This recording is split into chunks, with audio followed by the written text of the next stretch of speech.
আমি মাকে খুশি করতে গেলে বউ নারাজ, বউকে খুশি করতে গেলে মা নারাজ। কিন্তু আমি একজন মানুষ, কোন দিকে যাব?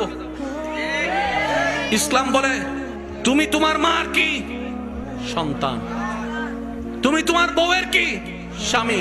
শব্দগুলা খেয়াল করবেন। তুমি তোমার মার সন্তান, যার পায়ের নিচে তোমার বেহেশত।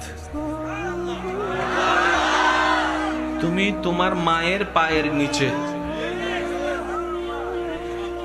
তুমি তোমার বউয়ের কি স্বামী, স্বামী মানে অভিভাবক। অভিভাবক কি নিচে না উপরে? মায়ের পায়ের নিচে তুমি, আর বউ তোমাকে মাথার উপর রেখেছে, কারণ তুমি বউয়ের অভিভাবক। তো উপরওয়ালা তো নিচের ওয়ালা মতো হয় না, নিচের ওয়ালা তো উপরওয়ালার মতো হয় না। এবার সে বলে আমি করব কি? বলে যে শোনো, তুমি মাকে মাথায় রাখো, বউকে বুকে রাখো।